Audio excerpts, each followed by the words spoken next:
Gas ಅಂತ ಹೇಳ್ತಾರೆ. ಏನಾಗ್ತಾ ಇತ್ತು ನಿಮಗೆ?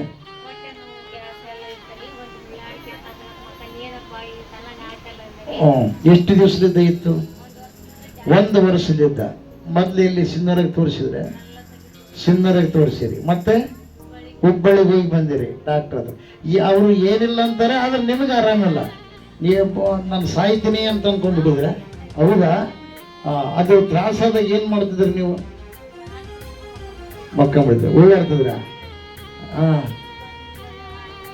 7 ವಾರ ಆಯ್ತು ಇಲ್ಲಿಗೆ ಬರಕ. ಈಗೆಲ್ಲ ಆರಾಮಾಗೈತೆ? ಆರಾಮಾಗೈತೆ. 1 ವರ್ಷದಿಂದ ಕೆಲಸಕ್ಕೆ ಹೋಗಿರ? 1 ವರ್ಷದಿಂದ ಕೆಲಸಕ್ಕೆ ಹೋಗಿಲ್ಲ. ಇಲ್ಲಿ ಕೆಲಸ ಮಾಡೋದು ಆಗ್ತಿದ್ದಿಲ್ಲ. ಈಗ ಇಲ್ಲ, ಈಗ ಆರಾಮಾಗ್ಯದ.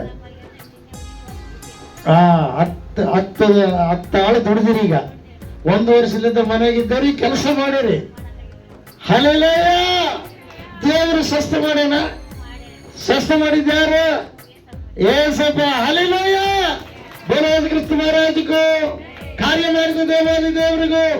1 ವರ್ಷದಿಂದ ಈ ಅಮ್ಮನ ಬಂಧಿಸಿರುವಂತ ರೋಗದ ಆತ್ಮ ಇವರು ಅನೇಕ ಕಡೆ ಹೋಗಿದ್ದಾರೆ. ಎಲ್ಲ ಮಾಡುವೆಲ್ಲ ಮಾಡಿದ್ದಾರೆ. ದೇವ್ರಿಗೂ ಹೋಗಿದ್ದೀರಿ, ಎಲ್ಲ ದೇವ್ರಿಗೆ ಹೋಗಿದ್ದಾರೆ, ಜನರಿಗೆ ಹೋಗಿದ್ದಾರೆ ಪ್ರಿಯರೇ. ಅದೇ ಪ್ರಕಾರವಾಗಿ ಡಾಕ್ಟರ್ ತಕ್ಕ ಹೋಗಿದ್ದಾರೆ, ಒಬ್ಬಳಿಗೆ ಹೋಗಿ ತೋರಿಸ್ಕೊಂಡು ಬಂದಿದ್ದಾರೆ. ಆದರೂ ಕೂಡ ಕಡಿಮೆ ಆಗಿಲ್ಲ. ಯೇಸಪ್ಪನ ಸನ್ನಿಧಿಗೆ ಬಂದಿದ್ದಾರೆ.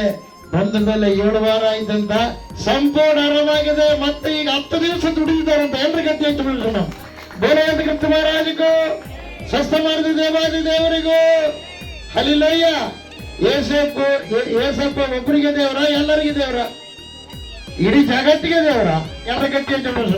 ಬೋಲೋದು ಕ್ರಿಸ್ತ ಮಹಾರಾಜಗೂ, ಎಲ್ಲರನ್ನು ಸ್ವಸ್ಥ ಮಾಡುವ ದೇವಾದಿ ದೇವರಿಗೂ. ಆಮೆನ್. ಹಲ್ಲೆಲೂಯ.